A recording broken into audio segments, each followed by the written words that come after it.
Dust Bowl Disaster, written by Brian Roberts.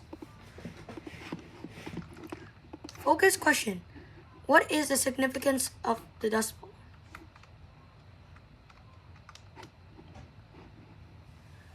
Words to know. Conservation, disasters, drought, dust storm, economic, erosion. Erosion, flouted, grasslands, Great Depression, Great Plains, income, irrevocably, migration, precipitation, prosperity, recovery, unemployed.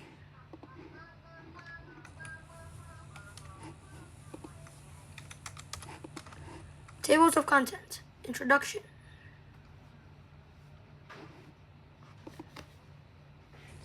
The prosperity to poverty. 6. Living in a dust bowl. 9. Living to tell their story. 12. Leaving the dust bowl. 16. The government steps in. 19. Conclusion. 22. Glossary 23. Index 24.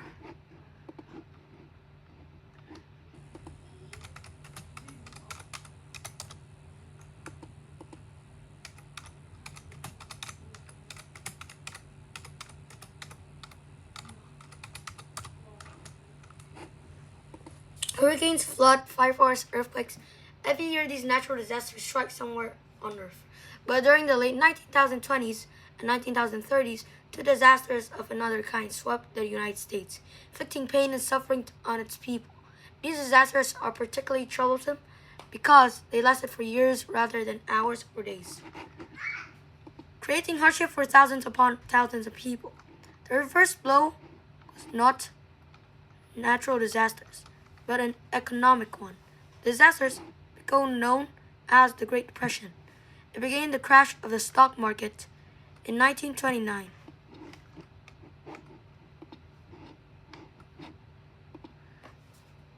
The stock market began falling by the time it stopped falling. Stocks were worth about 20% of their previous values. People lost life savings, their jobs, and many of their possessions. Banks and factories closed. The Great Depression was not limited to the United States. It spread to other countries. Throughout the world, it became the worst economic slump in history. To make matters worse, the second blow to the strike during 1930s dried out the soil like money dried up from the stock market crash. It affected the southern region of the Great Plains of the United States, covering large parts of Texas, Kansas, Colorado, Oklahoma, but also stretching throughout the Great Plains into the prairies of Canada. The disaster was labeled the Dust Bowl, and the period of time became known as the Dirty 30s. Blowing up the grassland to grow more wheat caused two problems the farmers did not expect. First, to make much wheat available and the wheat price began to drop, storage bins became filled to capacity, and farmers began to dump their harvested wheat onto ground and onto roads. Math Minute. From July 1930 to July 1931, wheat prices dropped from 68 cents to a bushel to 25 cents a bushel. In 1930, farmer Beck planted 100 acres of wheat and harvested 12 bushels per acre. In 1931, he planted another 100 acres around and harvested 12 bushels per acre. How much would he make in 1930 than he did in 1931? Second, the Great Plains enter a period of prolonged drought. Throwing up the grasslands caused the field to dry up. With too little moisture to support crops, the field were left bare. From one hot summer to another, the sun baked the soil. When winds increased, the exposed dry dirt was swept up in the dark clouds, choking dust that swept across the land. The thick, billowing walls, dirt hit the sun and forced people to light lamps in the midday darkness. Living in a dust bowl. For years, the Dust Bowl gripped the Great Plains. Every time wind whipped from dirt, it carried it skyward. Not the dust storm moved across the Great Plains. These storms took the names like Duster and Black Blizzard.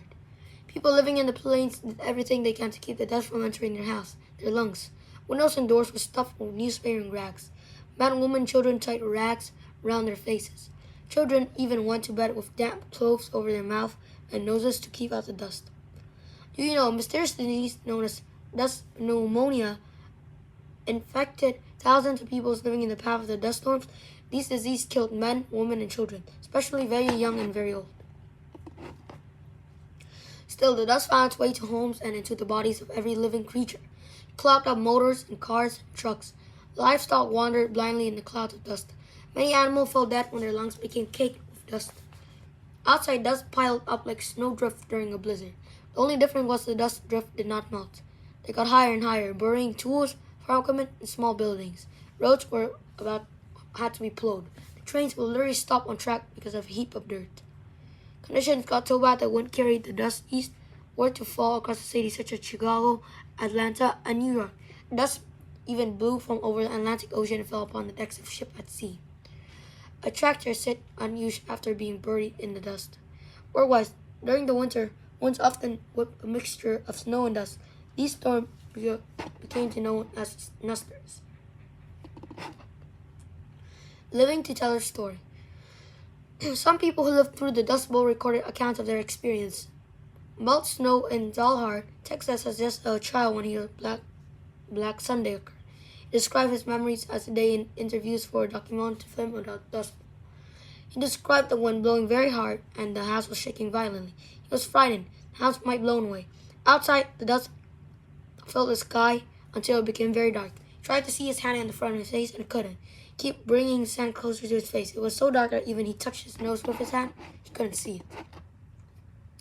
One Kansas farmer, Lawrence Svoboda, kept an extensive writing record of her experience and later wrote a book about being a farmer on the Great Plains.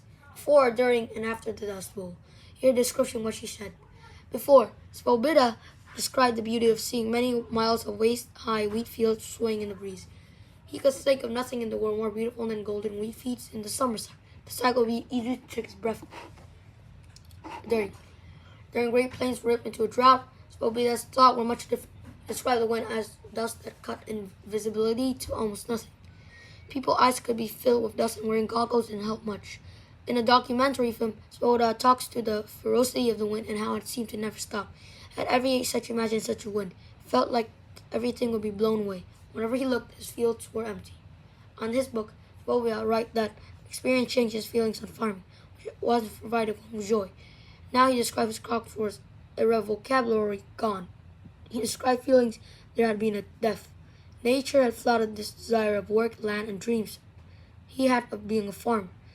He felt like giving up on everything, including any attempts to make something of his life.